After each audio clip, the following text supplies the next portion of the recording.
करें सपने अपने। शिव भगवान के शरीर से वासुकी नाग लिपटे हैं। विष्णु भगवान शेष नाग पर विराजते हैं।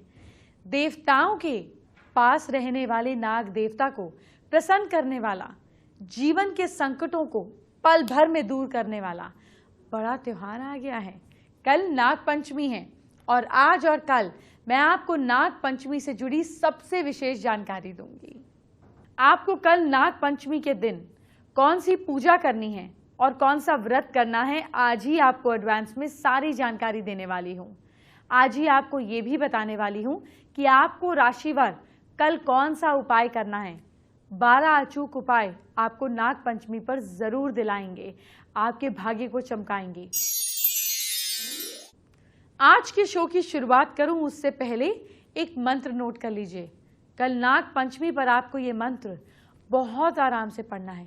मैं भी आराम से पढ़ूंगी, आप नोट कर लीजिए। मंत्र है ओम नागकुलाय विद्महे विषदंताय धीमहि तन्नो सर्प प्रचोदयात्। जो मंत्र मैंने अभी अभी पढ़ा है वो नाग गायत्री मंत्र है। कल नाग पंचमी पर आपको इस मंत्र का जाप करते रहना है। नाग देवता प्रसन्न होंगे, उनकी कृपा आप पर बरसेगी। नाग पंचमी पर नाग देवता की पूजा की जाती है, उन्हें दूध चढ़ाया जाता है, ये तो आप सब जानते हैं। लेकिन अक्सर लोग नाग पंचमी की पवित्र पूजा विधि के बारे में नहीं जानते हैं। आज मैं आपके लिए वो पूजन विधि लेकर आई हूँ जिसे आपको कल करना है। ध्यान से सुनिएगा, जीवन के बड़े संकट दूर होंगे। नाग पंचमी पर यानी कि कल सुबह जल्दी उठकर नहाकर सबसे पहले भगवान शंकर का ध्यान करें। इसके बाद नाग नागिन के जोड़े की प्रतिमा, चाहे सोने चाहे चांदी या फिर तांबे की हो, प्रतिमा के सामने ये मंत्र पढ़ें। पूरा वक्त दूंगी, नोट कर लीजिएगा, या फिर मोबाइल से पिक्चर भी क्लिक कर सकते हैं। मंत्र क्या है, लिखिए। अनंत वासुकी शेषम पद्मनाभम च कम्बलम शंखपाल धातराष्ट्रम तक्षकालिकम तथा एतानि नव नमानि नागानाम च महात्मम। इस मंत्र के जाप के बाद आपको व्रत उपासना का संकल्प लेना है। नाग नागिन के जोड़े की प्रतिमा को इतने से दूध से स्नान कराना है। इसके बाद शुद्ध जल से स्नान कराकर गंध, पुष्प, धूप, दीप से पूजन करें और सफेद मिठाई का भोग लगाएं। आगे बढ़ूं उससे पहले एक बार फिर से आपको शुभ मुहूर्त याद दिला देती हूँ। कल सुबह 7:01 से 8:25 के बीच आपको पूजा करनी है।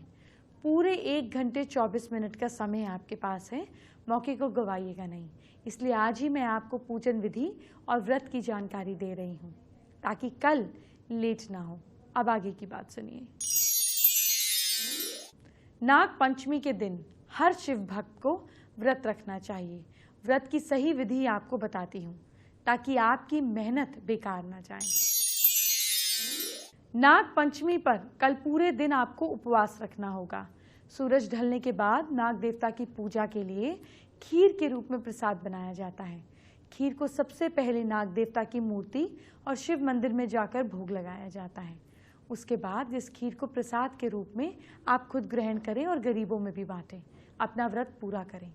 व्रत खत्म होने के बाद खाने में नमक और तेल लगे हुए खाने का इस्तेमाल बिल्कुल ना करें।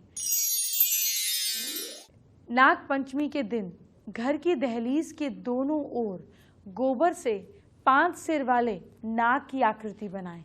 गोबर ना मिलने पर आप गेरू का प्रयोग भी कर सकते हैं। और इसके बाद नाग देवता को दूध, दूर्वा, कुशा, गंध, फूल, अक्षत और लड्डुओं सहित पूजा करके नाग स्तोत्र या फिर जो मंत्र बता रहे हैं इसका जाप कीजिए। मंत्र नोट कीजिए। ओम कुरुकुल्ये हूँ फट स्वाहा। इस मंत्र की 3 माला का जाप करने से नाग देवता प्रसन्न हो जाते हैं। नाग देवता को चंदन की सुगंध प्रिय होती है, इसीलिए पूजा में चंदन का प्रयोग जरूर करना चाहिए। आपने अगर बिना किसी गलती के नाग देवता को प्रसन्न करने वाली पूजा और व्रत की विधि पूरी कर ली तो समझिए इस सावन आपका कल्याण हो जाएगा। नाग देवता और शिव शंकर की कृपा आप पर बरसेगी। चलिए अब बिना वक्त गवाए आपको नाग पंचमी से जुड़े राशिवार 12 महा उपाय बताती हूँ। आपको ये उपाय अपने राशि के हिसाब से कल शुभ मुहूर्त से शुरू करने हैं। उपाय कीजिए और फिर देखिए क्या होता है। नोट करना शुरू कीजिए।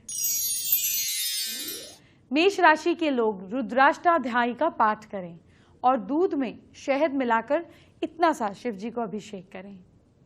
इसी तरीके से वृश्चिक राशि के भक्त बहते हुए पानी में तांबे का एक टुकड़ा कुछ दिन तक, आज और कल दोनों दिन बहाएं। इसको आप अगर 40 डेज तक करते हैं तो आपको बहुत अच्छा लाभ होगा। मिथुन राशि के भक्त गरीबों को लगातार 40 डेज तक मूली दान करें।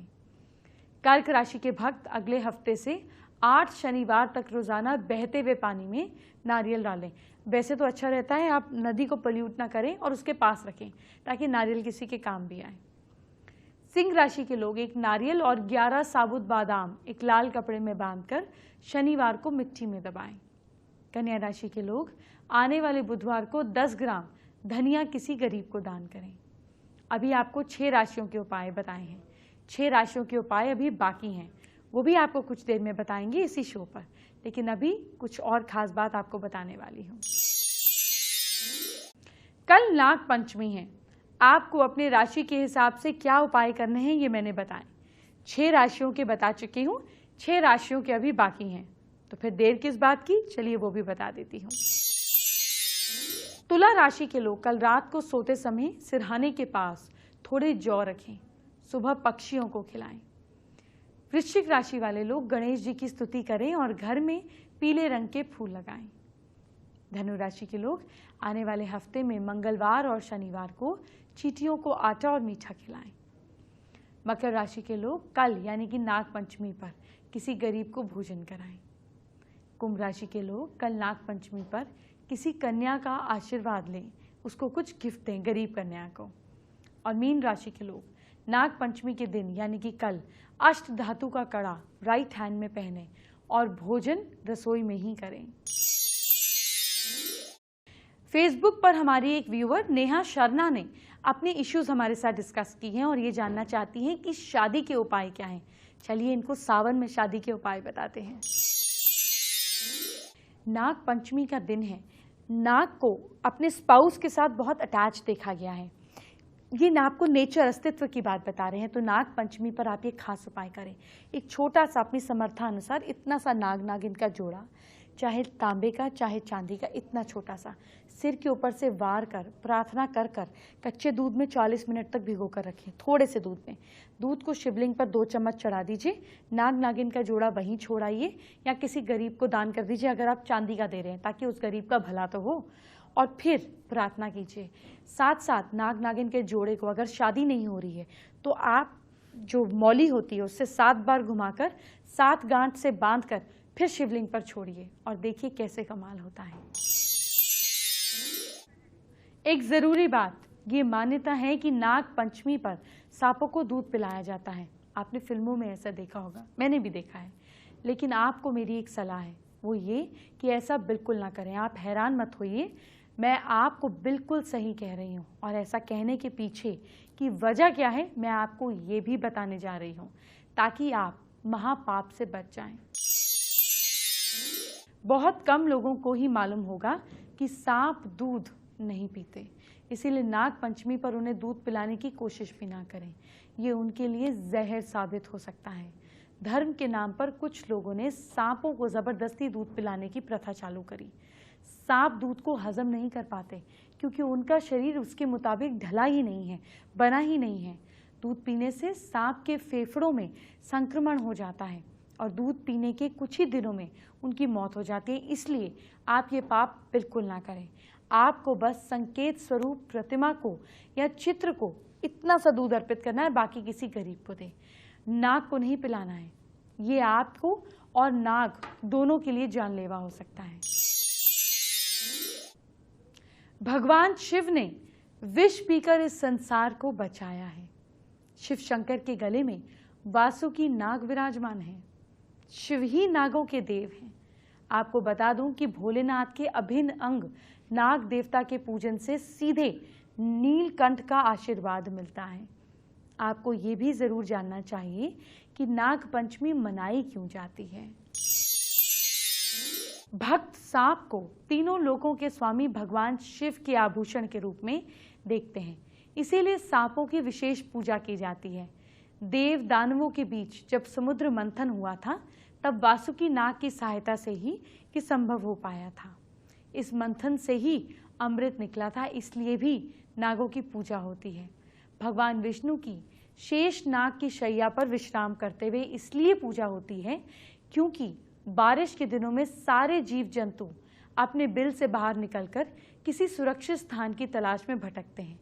ऐसे में ये जहरीले जीव जंतु हमारे घर में प्रवेश कर हमें नुकसान पहुंचा सकते हैं। इसीलिए पूजा के जरिए इन्हें प्रार्थना की जाती है कि किसी को नुकसान ना पहुंचाएं। बारिश की वजह से अपना बिल छोड़ने को मजबूर सांप जब हमारे घर में मेहमान बनकर आते हैं, तब उसे आश्रय देकर आप पुण्य कमा सकें, सीधा मारे नहीं। इसलिए सावन में नाग पंचमी का उत्सव मनाया जाता है।